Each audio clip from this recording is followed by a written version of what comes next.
Hello, police station.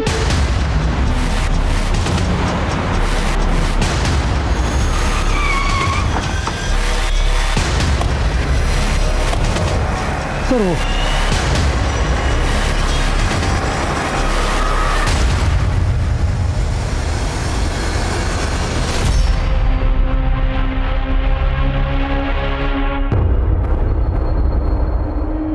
लड़की school dress में है, उम्र कम है उसकी, लेकिन फिर भी संभल कर। वो खुद भी जख्मी है और उसके हाथ में हथियार भी है। वो खुद के लिए भी खतरनाक साबित हो सकती है और दूसरों के लिए भी। सर तो अपने स्टॉल पे जा, ज्यादा हलचल नहीं करना। हाँ सर। एम्बुलेंस आ गया, स्टैंड बाय पर। भैया जी एक चाय देना। क्या हो बेटा, बहुत चोट लगी है, खून बहुत बह रहा है। एक काम करते हैं, हॉस्पिटल चलते हैं ना, चलो।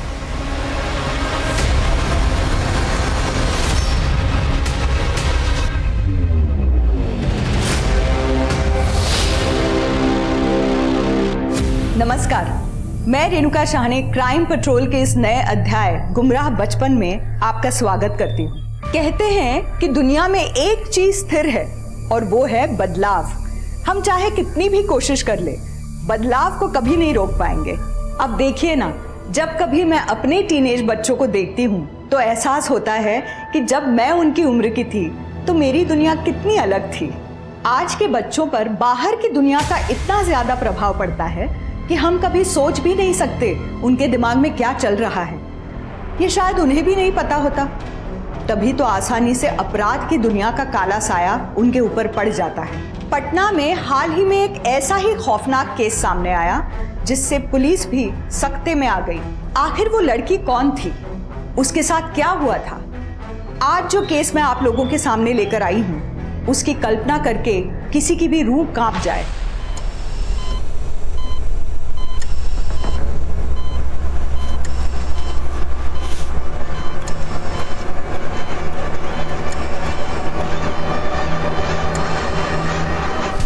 डॉक्टर, अब कैसी कंडीशन है इसकी? अभी कुछ कहा नहीं जा सकता, but she is in a serious state. लड़की के बाएं पैर पर चाकू से वार किया गया है, घुटने के ऊपरी हिस्से पर चोट और खरोंच के निशान हैं। मतलब इसके साथ जबरदस्ती की गई थी? रेप या सेक्सुअल असॉल्ट जैसा कुछ भी नहीं, लड़की सेक्सुअली एक्टिव है। एक और बात, लड़की के बॉडी और कपड़ों पे जो खून के निशान मिले हैं वो अकेले सिर्फ उसके नहीं हैं। मतलब सर, इसकी बॉडी और कपड़ों पे जो खून के निशान मिले हैं वो इसके अलावा 5 और लोगों के हैं। 5 और लोगों का? सर वो लड़की जिस स्कूल यूनिफॉर्म में हमें मिली थी वो ब्राइट कोलंबस स्कूल की यूनिफॉर्म, और स्कूल से पता चला कि उसका नाम प्रीति चौधरी है, उम्र 16 साल, 10th क्लास की स्टूडेंट। उस स्कूल से उसका एड्रेस मिला? जी sir, Patna up market area, Boring Road का एड्रेस है। सर स्कूल से हमें उसके माँ बाप का फ़ोन नंबर भी मिला, मैंने दोनों नंबर पर ट्राई किया पर लगा नहीं। ठीक है, फिर चलो चल के देखते हैं।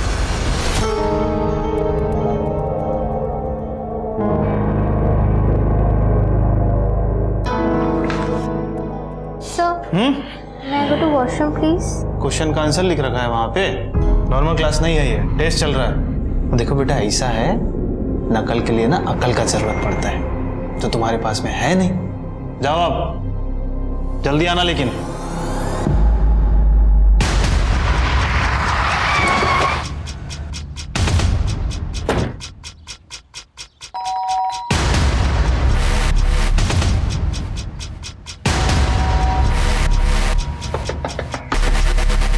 कोई है?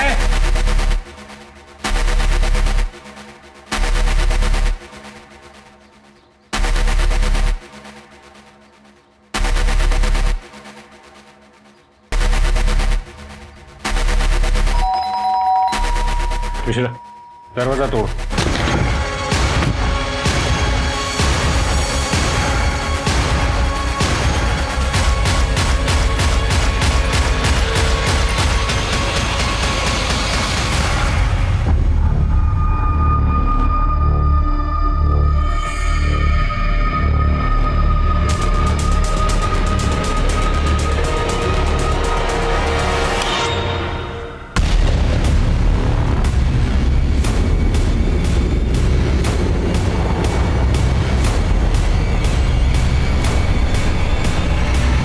यहाँ पर किसी ने खून की होली खेली है। फॉरेंसिक डिपार्टमेंट उनको फोन करो और उनसे कहो कि जल्द से जल्द यहाँ आ जाए। जी सर। उससे पहले हॉस्पिटल में फोन करो और उनसे कहो कि प्रीति की सिक्योरिटी बढ़ा, क्योंकि जो चाकू, जो हथियार में प्रीति के पास से मिला था, लगभग वैसे ही किसी चाकू से इनकी हत्या हुई है।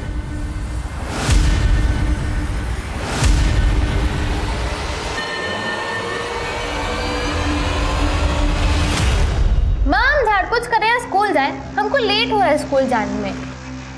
जब आपको पता था कि इतनी तैयारी करनी है तो आपने रातों को छुट्टी क्यों दी? सही बोल रही प्रीति, ये घर को देखो, पूरा कबाड़ खाना बना हुआ है। यहाँ तक कुर्सी में कबर तक नहीं लगे हुए।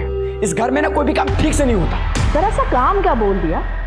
तुम दोनों भाई बहन तो तब से सुना ही जा रहे। एक काम कर दो, छोड़ो वो सब, मैं खुद कर लूंगी। माँ, हमारे ससुराल वाले ना अगले हफ्ते नहीं आने वाले, आज आने वाले। अकेले कैसे करोगे सब कुछ? इनफैक्ट अभी पहुंचने वाले होंगे वो लोग। मेरा तो हो गया, मैं तो जा रही हूँ स्कूल की तैयारी करने। हाँ, ये देखो मैडम को, बात तो ऐसे कर रही से कलेक्टर आज ही बन जाएंगी ये। अरे आज स्कूल नहीं जाओगे ना तो आपत नहीं बन जाएगी तुम्हारी। तो भैया टेस्ट है ना आज, इसलिए जाना है। टेस्ट नहीं होता तो मैं नहीं जाती, जरूरी है मेरा जाना। सारी जरूरी चीजें ना आज ही पूरी कर लो। यहाँ पे गेस्ट आने वाले हो तो किसी के लिए जरूरी नहीं है ना। जय, हम जानते हैं तुम आज के दिन का कितनी बेसब्री से इंतजार कर रहे हो, लेकिन इसका मतलब ये तो नहीं है कि तुम घर वालों पे ही चिल्ला। सुबह से घर सर पे उठा रखा है सबने। अरे इतना भी खुश होने की जरूरत नहीं है कि बाद में कुछ गड़बड़ हो और रोना पड़े। ऐसी बातें कर रहे हैं बाबूजी? शुभ बोलिए, नेगेटिव काहे बोल रहे हैं? आप देखिएगा सब अच्छा होगा। टाइम से आ जाएं ये लोग तो हम भी कोर्ट के लिए निकलें। एक जरूरी केस का हियरिंग है हमारा।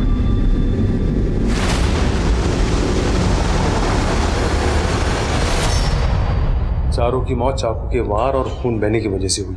बहुत ही गहरे घाव हैं, हर एक पर अनगिनत वार किए गए। चारों की बॉडी में से नींद के हैवी डोज के ट्रेसेस मिले। पॉसिबल है कि खाने में मिला के दिया गया, इसलिए शायद मर्डर के वक्त आसपास किसी को कोई आवाज नहीं सुनाई दी। लड़की के पास से जो चाकू मिला है, इन चारों का मर्डर उसी से हुआ है। पर अजीब बात यह है कि प्रीति के अलावा और किसी के फिंगरप्रिंट्स के निशान नहीं है उस पर। और एक और बात, प्रीति के कपड़ों पे से जो ब्लड सैंपल मिले हैं 5 लोगों के, 4 ब्लड सैंपल तो इनमें से मैच हो गए हैं, लेकिन 5वां भी नेगेटिव है। सर वो 5वां इंसान या तो विक्टिम होगा या तो खुद किलर होगा। मैंने आसपास का पूरा एरिया छान मारा, कहीं कोई डेड बॉडी नहीं मिली। हो सकता है कि वो कहीं भाग गया। सर हो सकता है ये काम प्रीति का हो, क्योंकि मर्डर वेपन उसके पास से बरामद हुआ और सर वेपन पे उसके अलावा और किसी के भी फिंगरप्रिंट्स नहीं मिले। पॉसिबल है सर। मर्डर वाले दिन प्रीति स्कूल गई थी और क्लासरूम से बाथरूम के लिए निकली, पर वापस क्लासरूम नहीं गई। वहाँ के सिक्योरिटी गार्ड का कहना है कि प्रीति ने अपने तबीयत का खराब होने का कारण बताया और स्कूल से घर चली गई थी। पर हो सकता है कि ये चोरी या डकैती का मामला हो, जिसकी प्लानिंग काफी लंबे समय से चल रही। चौधरी परिवार बहुत ही साधारण तरीके से रहता था, पर उनके पास पैसा होगा ये बात हर कोई जानता था। ये चौधरी स्वीट्स गांधी मार्केट में सबसे पुरानी मिठाइयों की दुकानों में से एक है। हालांकि ऑनलाइन बिजनेस की वजह से रेटिंग कम आ रही, पर फिर भी पूरे परिवार की बैंक डिटेल्स चेक करो, बैंक के लॉकर्स भी चेक करो और हर एक सर्विस प्रोवाइडर से भी पूछताछ करो। देखो कहीं कुछ सस्पिशियस मिलता है तो। जी सर। और सीमा, तुम सारे हॉस्पिटल्स को अलर्ट करो। उनसे कहो कि उनके यहाँ अगर कोई बी नेगेटिव ब्लड ग्रुप का पेशेंट आता है जिसे चाकू का घाव लगा हो तो हमें तुरंत अपडेट करें। सर चौधरी परिवार पर किए गए अनगिनत चाकू के वार ये साफ साफ बताते हैं कि ये कोई छोटा मोटा चोर लुटेरा नहीं, बल्कि कोई ऐसा इंसान है जो उस परिवार से बहुत नफरत करता है।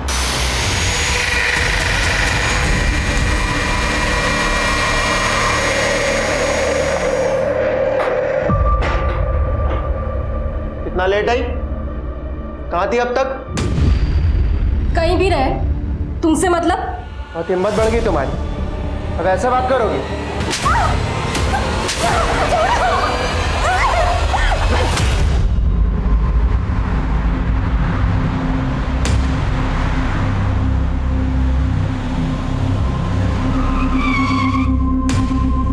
मैं हल्का होने जा रहा हूँ, तुम भी चलोगे? ठीक है।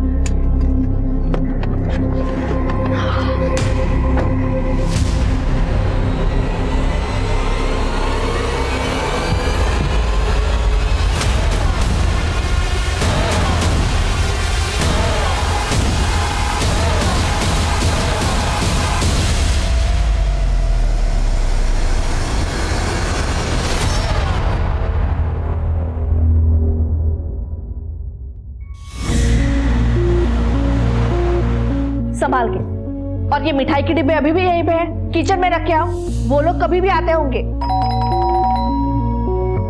ये लो, आ भी गए।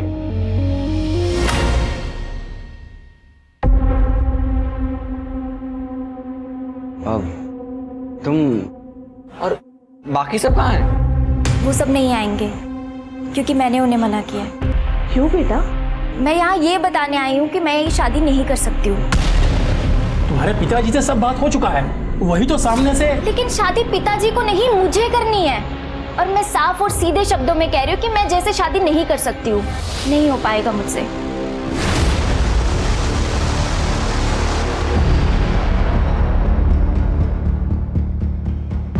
सर, चौधरी फैमिली की मेड लता अपने गांव गई है, 2-4 दिन में वापस लौटेगी। बैंक स्टेटमेंट वगैरह से कुछ पता चला?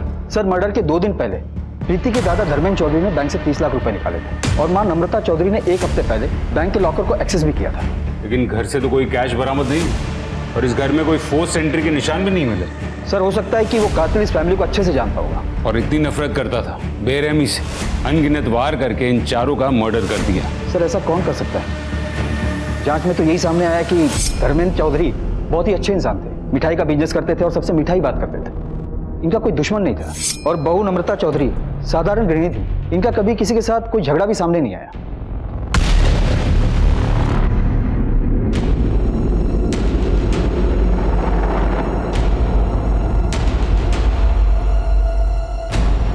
पर सर, ये राम स्वरूप बहुत ही तेज तर्रार आदमी था। अपने बाप का बिजनेस ज्वाइन करने के बजाय उसने LLB की और वकील बना। और सर, जिस दिन मर्डर हुआ उस दिन कोर्ट में उसके केस की हियरिंग चल रही थी, जो कि काफी लंबे समय से चल रही थी। वकील?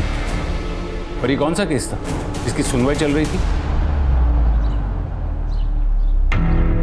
जब तक तुम्हारे माँ बाप नहीं मिल जाते तुम यहाँ रह सकते हो। तुम टेंशन मत लो, मैं उन्हें जल्दी ढूंढ लूंगी। हमें वापस घर जाना है, अपने घर। विक्की को गोद लेकर बहुत बड़ी गलती कर दी है। पता नहीं किसका खून है। कितना कोशिश किया उसको अपना बेटा बनाकर सुधारने की। सोचा था बड़ा होकर सुधर जाएगा, लेकिन नहीं, और बिगड़ गया। ऊपर से मवाली लोगों के साथ दोस्ती भी कर ली। आप प्लीज हमें इस झमेले से बचा दीजिए। अब जिस NGO ने कंप्लेंट किया है आप लोगों के खिलाफ, उनका कहना है कि बच्चे को मारने का कोशिश किए हैं आप, और जब नहीं कर पाए तो सुनसान जगह पर छोड़कर भाग गए। अगर ये सच होता तो वो खुद कॉल करके हमें क्यों बोलता कि उसे अब घर वापस आना है? हमारे पास रिकॉर्डिंग है, ये देखिए।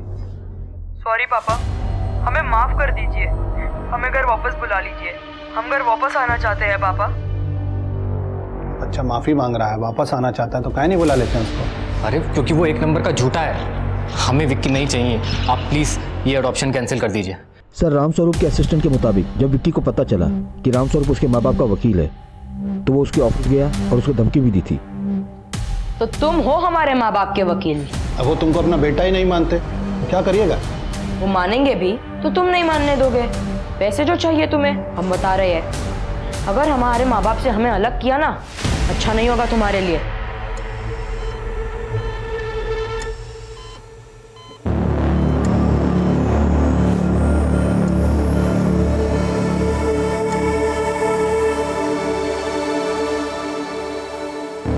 प्रीति, प्रीति ठीक हो तुम? प्रीति, सुन पा रही हो मुझे?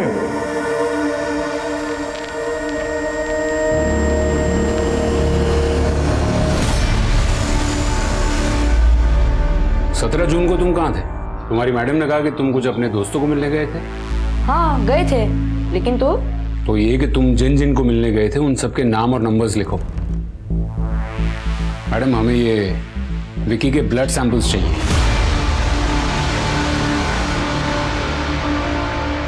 देखो, हम तुम्हें मारना नहीं चाहते थे, गलती से लग गई, माफ कर दो हमें। हमने तुमसे निकाह किया, तुम्हारी भलाई के लिए किया, नहीं तो आज भी तुम पटना स्टेशन पर साफ सफाई कर रही होती। यही ना, तुम हमेशा अपनी कहानी सुनाते हो। तुमको मेरे बारे में कुछ पता है?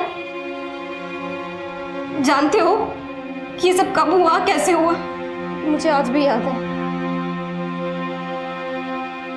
अगर मुझे उस आदमी के पास मदद के लिए नहीं भेजा गया होता तो आज वो दुनिया के लिए लोगों की मदद करता है, लेकिन हकीकत में वो ऐसी बातें थोड़ी बताई जाती है। देखो, और ये बात तो हम दोनों के बीच में ही रहेगी। मेरे पति को तो मैं बिल्कुल नहीं बताने वाली।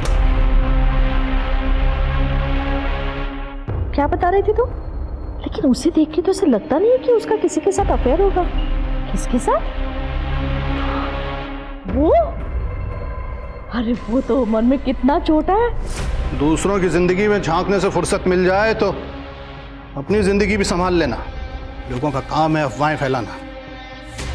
झूठ से किसी का भला नहीं हुआ है। झूठ बोलने से आपका तो भला हो रहा है ना। झूठ मूठ की चुगली करना 24 घंटे आपकी तरह किसी में कमी निकालने से तो बहुत अच्छा है। अमृता, हम सिर्फ गॉसिप कर रहे थे, आपकी तरह झूठ को पेशा नहीं बनाए हैं।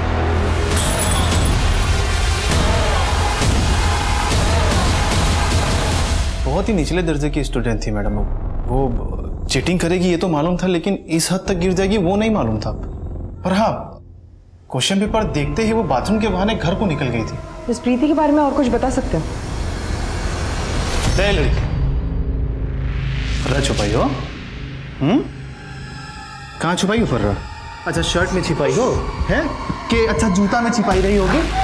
हाँ कहा, अच्छा बेल्ट में छुपाई होगी तुम फर्रा। दिखाओ दिखाओ दिखाओ, बाहर जाके सबको बताओगी नहीं ना? ठीक है, जाओ जाओ बताओ ना। नहीं तुमको सब एग्जाम में फेल कर दिया ना तो हमारा नाम बदल दो। और कुछ जानते हो इस प्रीति के बारे में?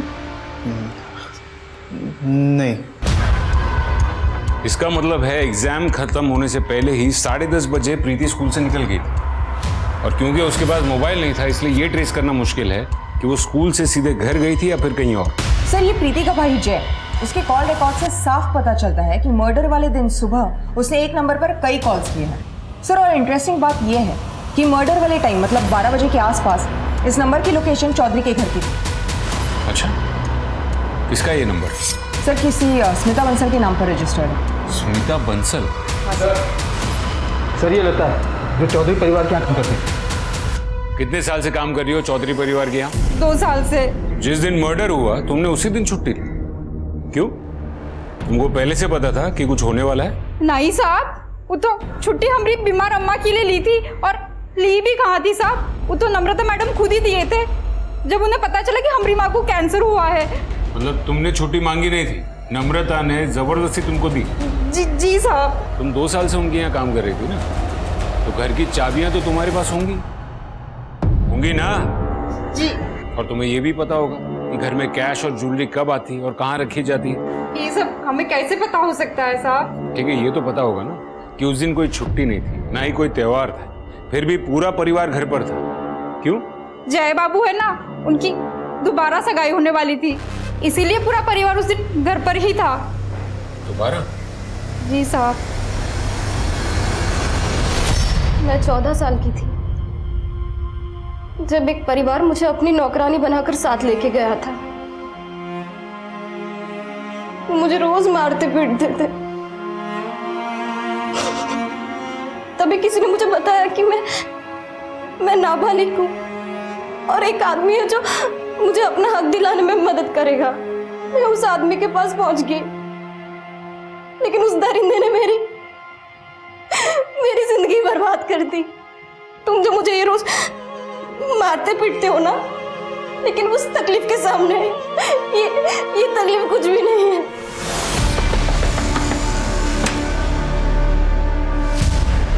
हम तो खुद शौक में, यकीन ही नहीं कर पा रहे।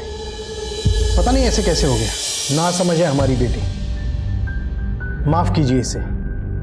इसकी तरफ से हम आप लोगों से माफी मांगते हैं। बेटा, पैर छूकर माफी मांगो। हाँ? अरे नहीं बस बेटा, रहने दो। दोबारा ऐसी गलती नहीं होगी। अरे कोई नहीं बेटा। अरे सगाई एक बार टूट गई तो क्या हुआ, दोबारा होगी। बाकी इनका रिश्ता तो भगवान की मर्जी है। देखिए ना, अब सारी बिगड़ती हुई बातें बन गई। अरे छोड़िए, जय खुश है तो हम सब खुश हैं। इसकी खुशी में ही हमारी खुशी है। सही कहा बाबूजी आपने। अब आजकल के बच्चे अपनी मर्जी के मालिक हैं, कुछ कह तो सकते नहीं है ऐसे। बेटा ये लो, बहू को अंगूठी पहना।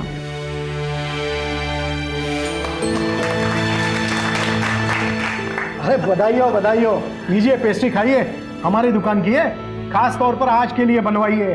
अरे ऐसे थोड़ी खाएंगे, प्लेट तो लेके आ। अरे प्लेट की क्या जरूरत है, ऐसे ही खा लेंगे। किचन में कौन था जिसे प्लेट लाने के लिए कहा था? वो तो मेड ही होगी। और उस पेस्ट्री में ऐसा खास क्या था? नींद की दवाई? अजीब बात है, दोबारा सगाई होती है और चंद मिनटों में पूरे परिवार का मर्डर हो जाता है। और तहकीकात के मुताबिक उस घर में आपके अलावा किसी का भी आना जाना नहीं था। एक बात बताइए, सगाई के बाद कितने बजे आप चौधरी हाउस से निकले थे? घर पे आकर लंच किया था। मतलब आप कह रहे हैं कि 12:30 बजे से 4 बजे के बीच आप अपने घर पे थे? कोई है जो इस बात की गवाही दे सके? आप बहुत ज्यादा कर रहे हैं इंस्पेक्टर। इसके बाद मैं आपके किसी भी सवाल का जवाब नहीं दूंगा। जवाब देना पड़ेगा, यहाँ नहीं तो पुलिस स्टेशन में। खैर आप ये बताइए कि आपने जय के साथ रिश्ता क्यों तोड़ा? वो जय मुझे पसंद नहीं था। तो फिर दोबारा सगाई क्यों की? पापा के दबाव में आकर। और आप ये रिश्ता जबरदस्ती क्यों करवाना चाहते थे? क्योंकि उनको चौधरीज की मिठाई की दुकान चाहिए थी। वो दुकान पटना के टॉप मार्केट एरिया में है ना? जय मुझे पसंद करता था और उसी बात का फायदा उठा रहे थे मेरे पापा। और ये चोट कैसे लगी? वो किचन में काम कर रही थी तो लग गई। जब तक ये केस सॉल्व नहीं हो जाता तब तक आप दोनों ये शहर छोड़कर नहीं जा सकते।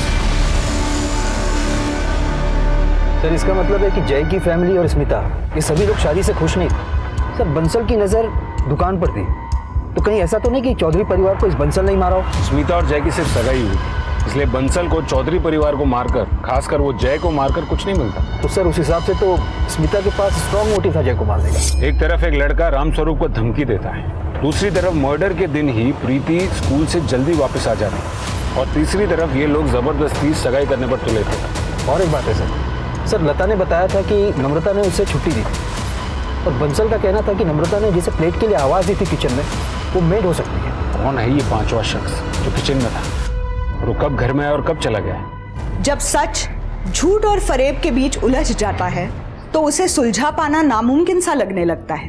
एक पूरे के पूरे परिवार को बहुत ही दरिंदगी के साथ उनके घर के अंदर ही मौत के घाट उतार दिया गया, और अभी तक पुलिस के हाथ एक भी ठोस सबूत नहीं लगा था। अब इतना तो पुलिस को समझ में आ गया था कि वो एक बहुत ही शातिर अपराधी के पीछे लगे हैं, लेकिन वो कौन है इस सवाल का जवाब वो अब तक पता नहीं कर पाए थे। क्या अपराधी वो पांचवा इंसान है, और अगर वो है तो वो कहाँ है? और असली सवाल तो ये था कि वो इंसान जिंदा भी है या मर चुका है।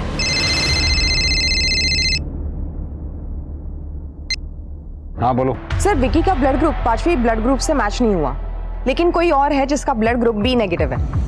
विकी के एनजीओ की केयरटेकर। मैडम प्रसाद? हाँ सर, मैडम प्रसाद।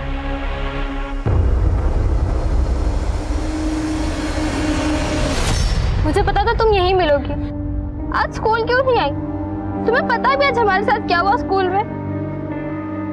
और तुम यहाँ बैठ के हमारा मजाक उड़ा रहे हो। तुम हमारे दोस्त को कैसे कर सकते हो? अरे यार क्यों गले पड़ रही हो? और हमने कब कहा कि हम तुम्हारे दोस्त हैं?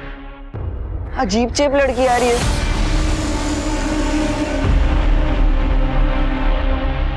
प्लीज सर बंद करिए पढ़ाई, बहुत हो गया ट्यूशन, अब दिमाग में कुछ नहीं जा रहा है।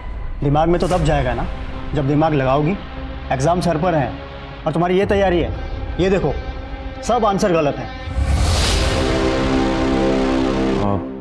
मास्टर साहब, प्रीति से कुछ 2 मिनट के लिए बात करनी थी, क्या बात कर सकते हैं? हाँ, हम ये कल पूरा कर लेते हैं ना, पक्का? श्योर। Thank you. देखो प्रीति, स्मिता से हम बहुत प्यार करते हैं, तुम एक बार बात करो ना उससे। क्या उनको भी आप पसंद हो? अरे वो तो हो जाएगा ना, तुम एक बार बात करके तो देखो।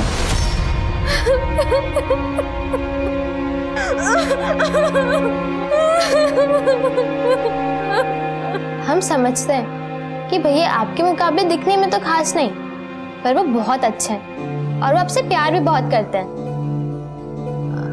हम आपके जितने अमीर तो नहीं है, पर हमारे पास एक स्वीट की दुकान है गांधी मैदान एरिया में, वो बहुत अच्छी चल रही है। और भैया ने तो बिजनेस एक्सपांड करने का भी सोचा है आप दोनों के फ्यूचर के लिए। वो सच में आपसे बहुत प्यार करते हैं, पर आप एक बार भैया से मिलो, उनसे बात करो ना प्लीज। देखते हैं। ओके।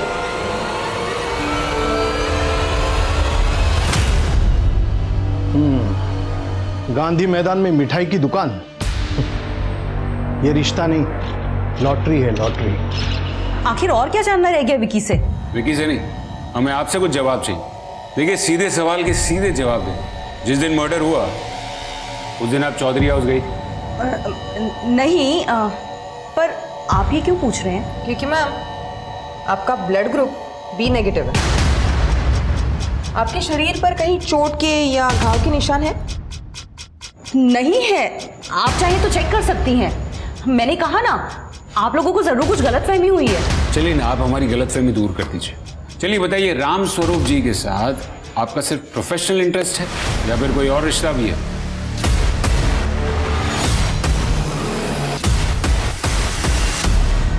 आप लोग जो सोच रहे हैं वैसा कुछ भी नहीं था।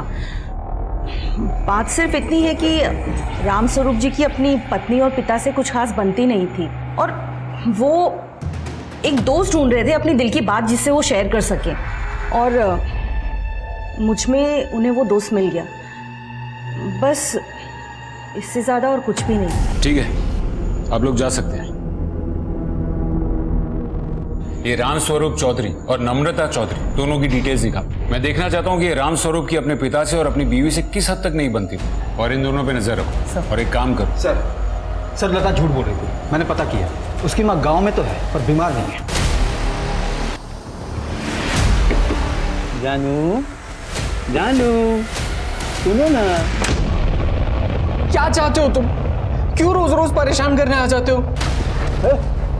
चल निकल, चल निकल। साले फिर से यहां दिखा ना, रेल की पटरी के नीचे फेंक दूंगा, समझा?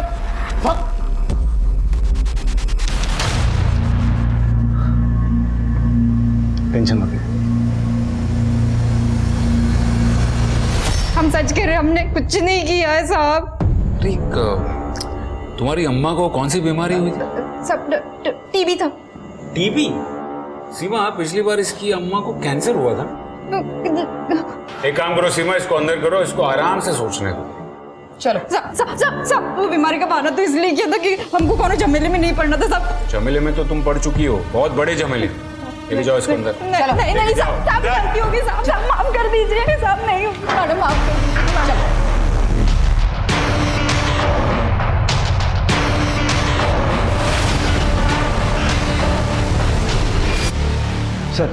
सर हमने स्मिता का जो ब्लड सैंपल लिया था वो उस 5वें इंसान से मैच नहीं कर रहा है। लेकिन एक बात है सर कि राम स्वरूप एक घर की पेमेंट करने वाला था जो कि उसने अपने और मैडम प्रसाद के नाम पर लिया था। हो सकता है कि राम स्वरूप कुछ ऐसा करने जा रहा था जिसकी जानकारी इसके परिवार को भी नहीं थी। अगर उसने ऐसा किया भी है तो क्या फायदा, वो खुद का मर्डर क्यों करवाएगा? ऐसा कोई बात नहीं बन रही है। सर हो सकता है कि राम स्वरूप की पत्नी को उसका पता चल गया हो और उसने मेड लता को छुट्टी दे दी और गुस्से में आकर उसने अपने पूरे परिवार को मारने का प्लान बनाया। ये हो सकता है। धोखा खाई हुई औरत का गुस्सा बहुत बुरा होता है। शायद उसी ने एक बी नेगेटिव ब्लड ग्रुप वाले बंदे को हायर किया होगा अपना काम करवाने के लिए। पॉइंट है सर। लेकिन मिश्रा, फिर से सवाल वही, वो खुद का मर्डर क्यों करवाएगी? और यहाँ पर कोई एक्सीडेंटल मर्डर का भी मामला नहीं, क्योंकि मर्डर मल्टीपल स्टैप से हुआ और ऐसा कोई तब भी करता है जब वो गुस्से में होता है। सर बोरिंग रोड से एक रिक्शा वाले ने एक लड़की के बारे में इंफॉर्मेशन दी है। सर जिस दिन मर्डर हुआ उस दिन दोपहर 3:30 बजे रिक्शा वाले ने उस लड़की को बोरिंग रोड से पिक किया था। सर रिक्शा वाले का कहना है कि लड़की घायल थी और पसीने से लथपथ थी। सर रिक्शा वाले ने उस लड़की को पटना जंक्शन पे ड्रॉप किया था। सर हमने रिक्शा वाले को स्केच आर्टिस्ट के पास भेजा। जल्दी हमारे पास उस लड़की का चेहरा होगा। और एक बात है सर मर्डर वाले दिन चौधरी हाउस के आसपास जितने भी फोन नंबर एक्टिव थे उसमें विक्की का नंबर नहीं था, लेकिन मैडम प्रसाद का नंबर 10 मिनट तक एक्टिव था उस एरिया में। इसके अलावा 2 और भी नंबर एक्टिव थे वहाँ। इसके ये नंबर किरण, रोहन, देखो तुम दोनों को डरने की कोई जरूरत नहीं है। हमें सिर्फ इतना जानना है कि 17 जून तुम दोनों स्कूल के टाइम पे प्रीति के घर के आसपास क्या कर रहे थे? 17 जून को तो स्कूल में थी। नहीं थी। बोलो किरण, कहाँ थी तुम? प्रीति स्कूल के बाद तुमसे मिलने आई थी। क्या वो तुम्हारी दोस्त है? नहीं सब हमारी दोस्त नहीं है। सर वो सबसे दोस्ती करना चाहती है पर उसका कोई दोस्त है नहीं। तो क्या तुम भी उसके दोस्त नहीं हो? नहीं सर। और उसका सोशल मीडिया अकाउंट तो ये कहता है कि तुम उसके बॉयफ्रेंड थे। था, पर वो ऐसे ही थोड़े टाइम के लिए। सर वो जबरदस्ती इतना चेप हो रही थी तो मैं क्या करता। तो वो चेप हो रही थी। देखो, अब मैं आखिरी बार प्यार से तुम दोनों को पूछ रहा हूं, उस दिन तुम दोनों प्रीति के घर के आसपास क्या कर रहे थे?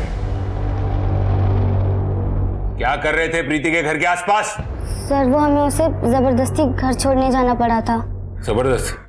हाँ सर, वो उस दिन बहुत परेशान थी, सुसाइड करने की बात कर रही थी। सुसाइड?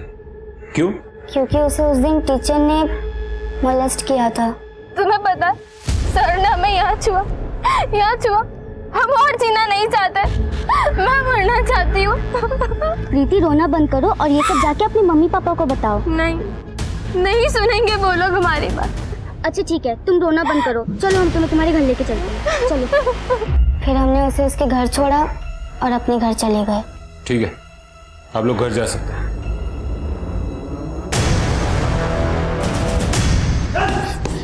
सर हमने कुछ नहीं किया सर। अरे सर हमारी बात तो सुनिए सर उस रिक्शा वाले ने जिस लड़की का स्केच बनवाया है, उस लड़की को पटना जंक्शन पे कुछ लोगों ने पहचाना है। सर उसका नाम जोया खातून है और जुवेनाइल अपराधी के रूप में उसका पुलिस रिकॉर्ड भी है। सर वो एक फैमिली के साथ गया में रहती थी। सर 5 साल पहले उसी फैमिली को जिंदा जलाने के केस में उसे अरेस्ट किया था। बुलवाओ उसको। सर। जोया जोया जोया जोया जोया जोया जोया जोया जोया उठो सर। एम्बुलेंस बुलवाओ। सर मुझे कहाँ ले जा रहे हैं सर? जा सकती हो, जाओ। बहुत बहुत धन्यवाद बहन जी। चलो 40 साल का है तू और तेरी बीवी जोया 18 साल की, और तुझे नहीं पता कि वो क्या करती थी? धंधा करवाता था ना उससे। सच है साहब, लेकिन मैं कसम खाता हूँ साहब, मुझे इस बात का इल्म नहीं था कि उसने पूरे परिवार का मर्डर किया है। चलिए बता, इनमें से किसी को भी तूने जोया के साथ देखा था? किसी को तू जानता है?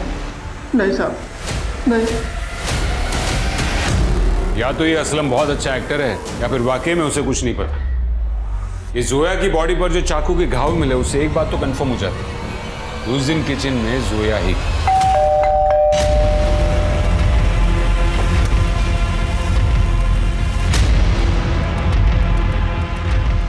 माँ, कोई लड़की आई है।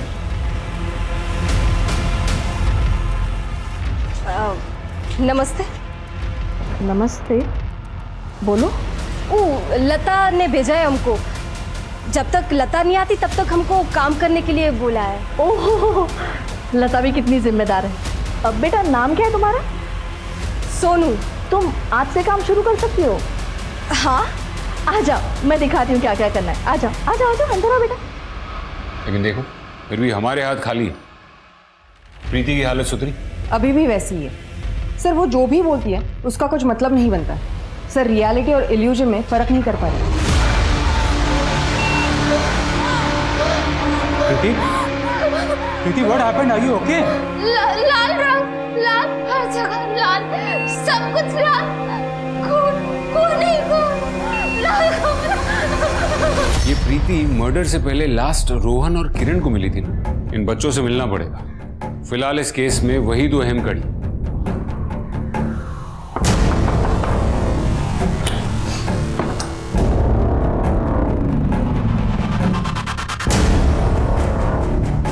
अच्छा, तुम दोनों यही मिल गए?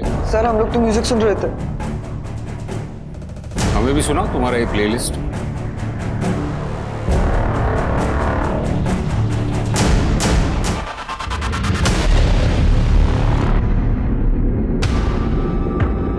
अच्छा होगा कि तुम दोनों अपने माँ बाप को बुला लो। हम एक बार फिर से तुमसे पूछ रहे हैं, उस दिन प्रीति को छोड़ने गए थे तब क्या हुआ था? तुम प्रीति को घर के बाहर छोड़कर ही चले गए थे? नहीं सर, हम उसके घर गए थे। सर उसने हमें थोड़ी देर के लिए रुकने के लिए कहा, तो हम कुछ आधा घंटे वहाँ थे। हम सब ने मिलकर म्यूजिक सुना मतलब उसी दौरान तुम्हारे हेडफोन का स्पंज वहां गिर गया। फिर पता नहीं अचानक से उसे क्या हुआ। उसने हमसे कहा कि उसके घर मेहमान आए हुए हैं और उन्हें उनसे मिलना है, इसलिए हमें घर जाना होगा, तो हम आ गए। झूठ! तुम वहां से गए नहीं, वहीं रुके और एक के बाद एक सबका मर्डर कर दिया। नहीं सर हमने ऐसा कुछ नहीं किया। कुछ नहीं किया तो ये बात हमसे उस दिन छुपाई क्यों? सर क्योंकि हम डर गए थे उसकी फैमिली के मर्डर के बारे में सुन के, इसलिए वो बात हमने आपसे छुपाई सर। पुलिस ने किरण और रोहन दोनों से सख्ती से पूछताछ की, पर दोनों ही अपने बयान पर अड़े रहे। चौधरी परिवार हत्याकांड केस अब एक डेड एंड पर पहुंच चुका था। हत्याकांड को लगभग 6 महीने गुजर चुके थे। प्रीति की हालत सुधरने पर उसको भी हॉस्पिटल से डिस्चार्ज कर दिया गया था।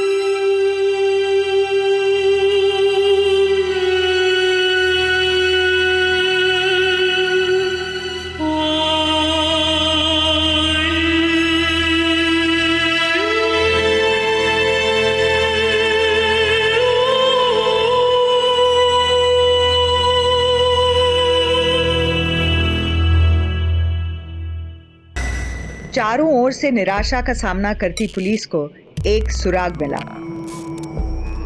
स्कूल भेज जाएंगे। जयराम जी के साथ मुफ्त की चाय पीने आए हो या फिर कोई खबर लाए हो?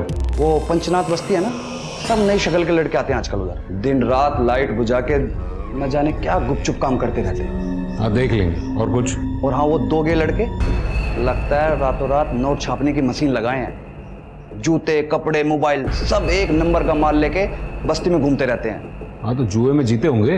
जुआ खेलने के लिए तो पैसे चाहिए होते हैं ना। अरे एक तो साला दिहाड़ी मजदूर है और दूसरा 6 महीने पहले तक एक मिठाई की दुकान चौधरी स्वीट्स पे काम करता है। चौधरी स्वीट्स? तुम मार मार के तेरी चमड़ी उधेड़ दूंगा। हमने कुछ नहीं किया साहब, हमें छोड़ दो साहब। तुम दोनों ने कुछ नहीं किया। तू एक मिठाई की दुकान में मामूली नौकरी करने वाला लड़का और तू एक दिहाड़ी मजदूर, फिर भी तुम दोनों के पास रातों रात इतने सारे पैसे कहां से? तुमको पता है कि धर्मेंद्र चौधरी के यहाँ जो डकैती हुई, जो मर्डर हुए, वो तुम दोनों ने करवाए। तुम दोनों में से किसका आइडिया था? हम बस मिडिल मैन है। हमने बस जोया से पैसे उठाए थे। बस हम बस इतना जानते कि उस दिन जोया उस घर में नींद की दवाई लेकर गई थी।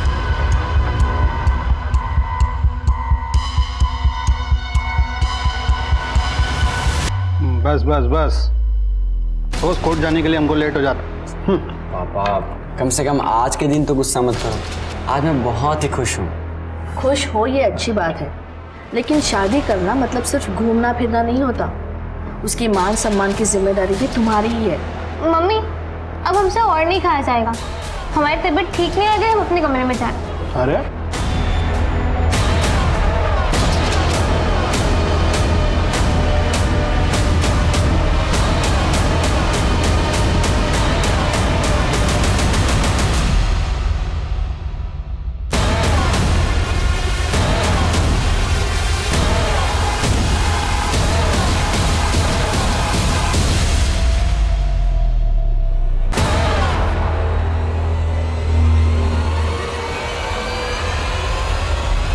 मुझे बताओ कि इस पूरे प्लानिंग का मास्टरमाइंड कौन था?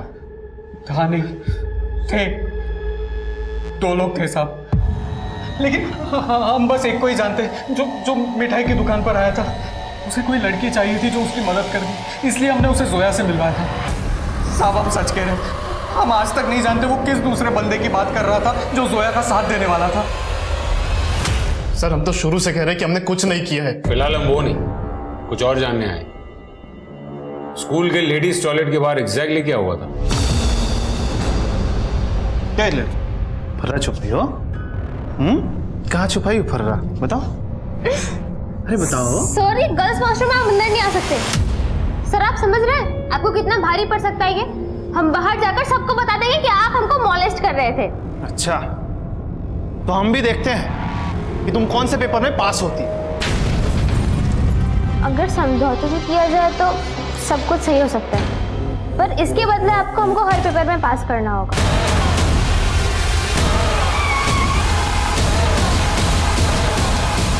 कहा बेटा, स्कूल बहुत हो रही पढ़ाई, बाकी पढ़ाई जेल में।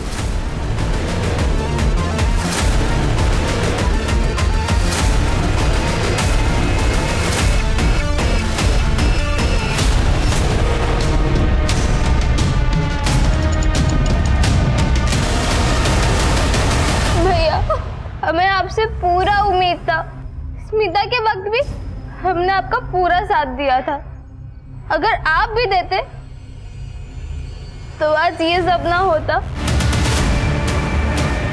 लाओ चाकू हमको दो, अब हम तुमको ना कट मारेंगे ताकि ये सब असली लगेगा। अरे हमें मारोगी? अरे तुमको हम कट नहीं मारेंगे तो पुलिस को पहला शक तुम पर जाएगा। अरे नहीं नहीं नहीं, नहीं छोड़ो, नहीं नहीं नहीं,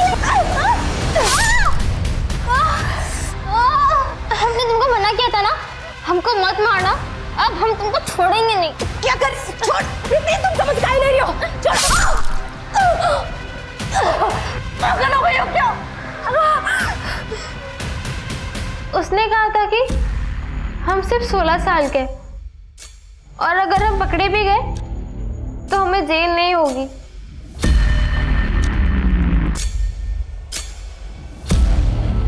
क्यों मारा तुमने अपने परिवार को? वो तुम्हें टॉर्चर करते थे, परेशान करते थे।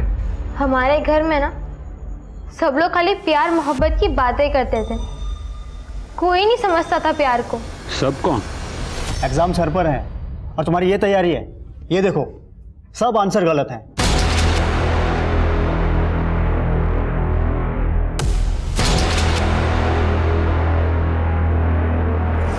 हम जीत सर से शादी करना चाहते हैं। हम जानते हैं हम नाबालिग हैं, पर आपसे हमारी सगाई तो करा ही सकते हैं ना। फालतू का बात हमारे सामने नहीं करना दोबारा। आज बोली हो फिर नहीं बोलना। जय भैया, आप तो इन्हें समझा सकते हैं ना, आप तो जानते हैं ना प्यार को, फीलिंग्स को कैसे समझता है, आप समझाइए ना। दिमाग खराब है तुम्हारा का? पता है ना कौन सा जात का है वो? 10 साल बड़ा है तुमसे, 16 साल की उम्र में तुमको प्यार सूझ रहा है? और कुछ उल्टा सीधा करने का सोचना भी मत। इस फालतू बकवास पे नहीं, पढ़ाई लिखाई पे ध्यान दो। अरे पढ़ लिख कर कौन सा कलेक्टर बन जाएगी ये?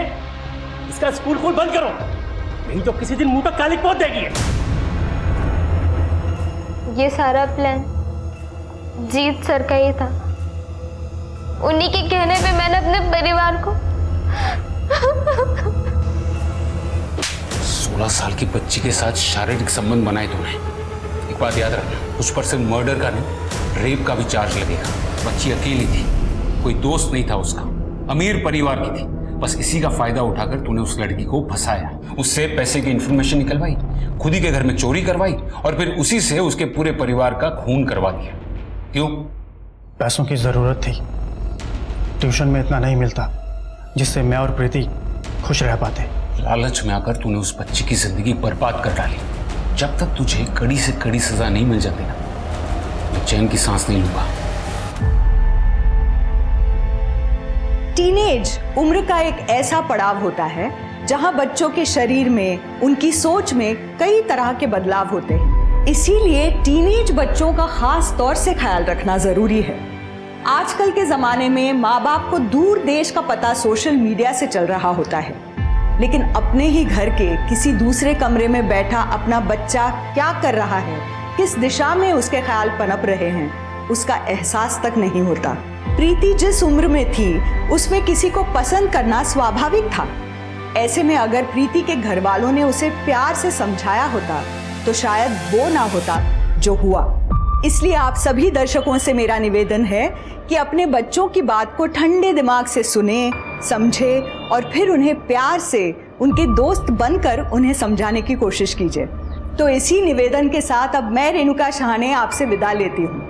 कल फिर मिलेंगे ऐसी एक कहानी के साथ जो रखेगी आपको सतर्क और जिंदगी को सुरक्षित। तब तक अपना और अपने परिवार का ख्याल रखिए और देखते रहिए क्राइम पेट्रोल सतर्क। जय हिंद।